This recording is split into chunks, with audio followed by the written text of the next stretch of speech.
দুনিয়ার ব্যাপারে বুঝেন, আরও দেখেন, আরও ভাবেন, একজন একজন করে ভাবেন। দুনিয়া আরও যদি সাজান, খোদার কসম ক্ষণিকের ক্ষণিকের ক্ষণিকের অল্প সময়ের দুনিয়া চমৎকার সাজাইয়াও তৃপ্ত হইতে পারবেন না, তৃপ্ত হইতে পারবেন। এবছর চমৎকার রং দিছেন বিল্ডিংয়ে, 2 বছরের মাথাত বিভিন্ন খান দিয়া চামড়া উঠিয়া এটা আবার যেই সেই, ঠিক কিনা বলেন? তা আবার রং দাও। এই সোফা চমৎকার বানাইছিল, ওই যে বার্নিশ নাই, দেখেন এই যে সোফা, এটা এই যে দেখেন, কথা বলেন না, এই সোফা এটার মধ্যে আসেনি অন বার্নিশ, তো এটা আবার কি করতে হইব? তো লাভ হইল কই? দুনিয়া তো ধোকা, দুনিয়া ধোকা। এই সৌন্দর্যময় চেহারা নারী 30 বছরের ব্যবধানে উনি বুড়ি, আর কেউ ফিররা হেদিকে ফিরা সেফও হালায় না। আজ যেই যুবতী, যেই বেহায়া নারী, বেপর্দা মহিলা বাজারে বাজারে ঘুরতো, যৌবন, আরে সেটা তার সম্পদ না, তারটা হইলে তো নিজের হইলে তো সে কখনোই বুড়া হইতো না। আল্লাহ তাআলা বলছে, আমি যখন যৌবন শেষ করে দিলাম, তো এখন আর কোন পুরুষ তার দিকে ফিররা থুতুও বালায় না। দুনিয়া এক অবস্থায় থাকে না, এক হালাতে থাকে না বাপ। এজন্য ছেলেদেরকেও বলি, বাপ জিন্দেগি সুন্দর করো।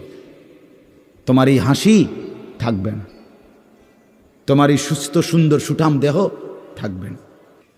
আন্তরিকতা নিয়ে শুনলে, নিজের ভিতরে নেক মানসিকতা যদি থাকে, গ্রহণ করার মানসিকতা, তাহলে অল্প কথাতেও ফায়দা হয়।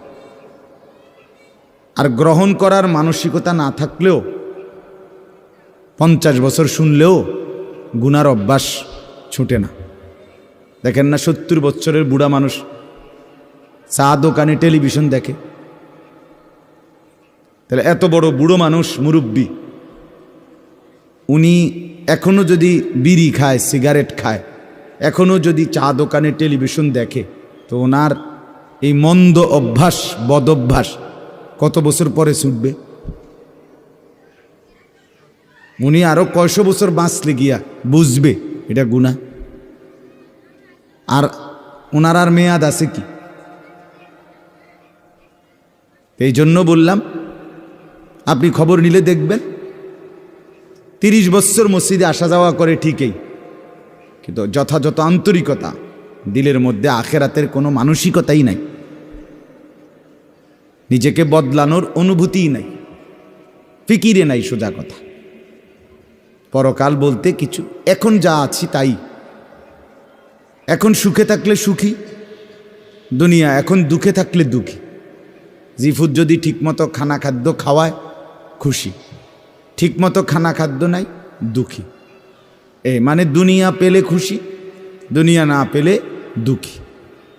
লাভ লোকসান, আয় ব্যয়, হিসাব কিতাব, সুখ আনন্দ, দুঃখ বেদনা, হাসি কান্না, আবেগ অনুভূতি, সবটাই শুধুই দুনিয়াকে কেন্দ্র। এখানে কি পেলাম? এখন কি পেলাম? এখন কি পেলাম? ইনহিয়া ইল্লা হায়াতুনা দুনিয়া নামুতু ওয়া নাহইয়া। আল্লাহ তাআলা বলেন, নাফরমান আর পাপীদের জীবন কেমন হয়? কোরআনে আল্লাহ বলছেন, তাদের অবস্থা হয় এমন যে তারা বলে জীবন কেবলই দুনিয়ারটা, আর কোথাও জীবন নেই, আর কিছু নাই। নামুতু ওয়া নাহইয়া, এখানেই মরব, এখানেই বাঁচব। ওমা নাহনু বিমাবউসিন। আল্লাহ বলেন, নাফরমানদের দিলের মধ্যে এই বিশ্বাস যে আমাদেরকে পুনরায় কোথাও উঠানো হবে না। আল্লাহ যে বলছেন হাসরের ময়দানে তোমাদেরকে উঠানো হবে, সুম্মা ইন্নাকুম ইয়াউমাল কিয়ামাতি তুবআসুন। আল্লাহ তাআলা বলেন, তোমাদের প্রত্যেককে কিয়ামতের দিন হাসরের মাঠে তোলা হবে। আল্লাহ বলেন, বেঈমানের দিলে এটা থাকে না। তার কথা হলো প্রাপ্তি অপ্রাপ্তি, লাভ লোকসান, ভালো মন্দ, হাসি আনন্দ, দুনিয়া।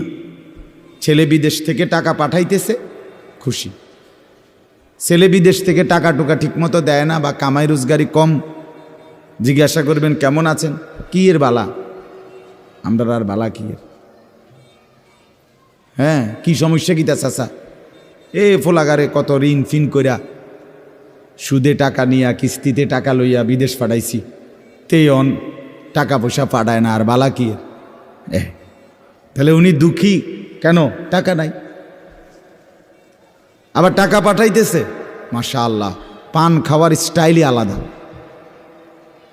চা খানার ঢংই আলাদা, কথাবার্তার স্টাইলই ভিন্ন।